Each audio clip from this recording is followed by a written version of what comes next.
Le livre des Nombres, chapitre 35. L'Éternel dit à Moïse dans les plaines de Moab, près du Jourdain, vis-à-vis de Jéricho: Ordonne aux Israélites d'accorder aux Lévites sur l'héritage qu'eux-mêmes posséderont des villes où ils puissent habiter. Vous leur donnerez aussi un territoire autour de ces villes.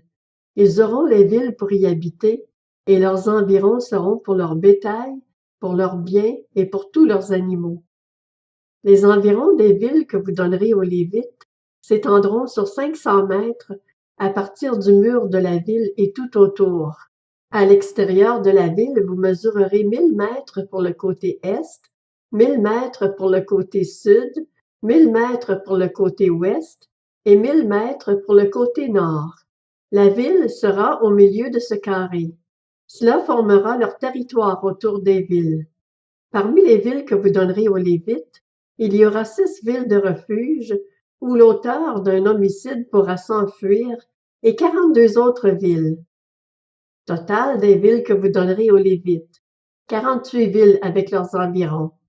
Les villes que vous donnerez étant prises sur les propriétés des Israélites, ceux qui en ont le plus en donneront plus, et ceux qui en ont moins en donneront moins. Chacun donnera une partie de ces villes aux Lévites, proportionnellement à l'héritage qu'il possédera.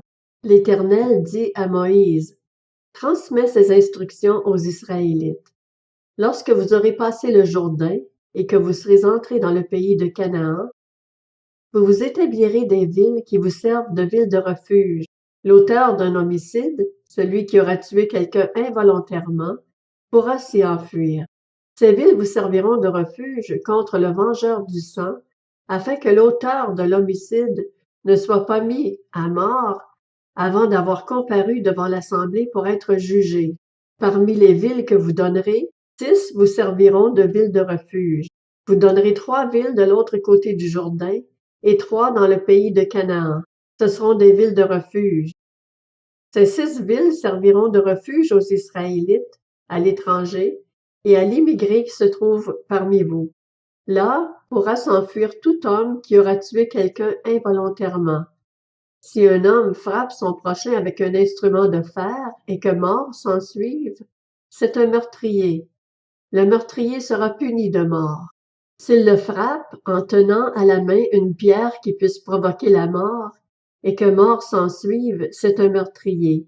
Le meurtrier sera puni de mort.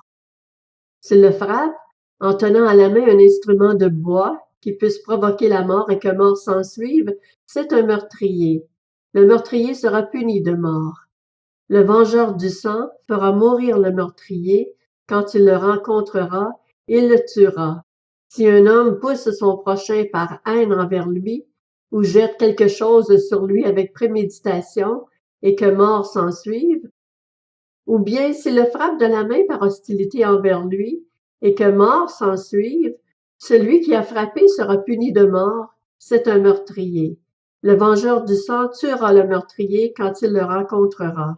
Mais supposons qu'un homme pousse son prochain par accident, et non par hostilité envers lui, ou bien qu'il jette quelque chose sur lui sans préméditation, ou encore qu'il fasse tomber sur lui, sans le voir, une pierre qui puisse provoquer la mort, et que mort s'ensuive, alors qu'il n'éprouvait pas de haine contre l'autre, et ne cherchait pas à lui faire du mal.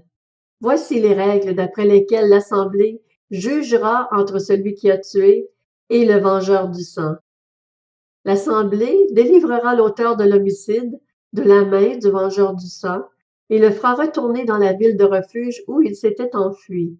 Il y restera jusqu'à la mort du grand prêtre qu'on a consacré par onction avec ville sainte. Si l'auteur de l'homicide quitte le territoire de la ville de refuge où il s'est enfui et que le vengeur du sang le rencontre à l'extérieur du territoire de la ville de refuge et le tue, il ne sera pas coupable de meurtre. En effet, l'auteur de l'homicide doit rester dans sa ville de refuge jusqu'à la mort du grand prêtre. Ce n'est qu'après la mort du grand prêtre qu'il pourra retourner dans sa propriété. Voici les prescriptions relatives aux droits et valables pour vous au fil des générations, où que vous habitiez. Si un homme en tue un autre, c'est sur la déposition de plusieurs témoins qu'on le mettra à mort.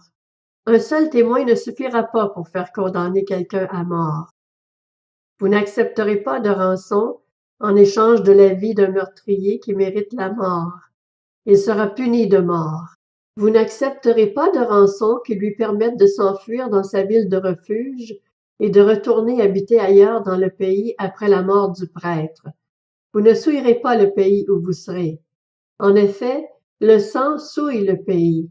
La seule façon pour le pays d'expier le sang qui y sera versé sera de verser le sang du meurtrier. Vous ne rendrez pas impur le pays où vous allez vous installer et au milieu duquel j'habiterai, car je suis l'Éternel qui habite au milieu des Israélites.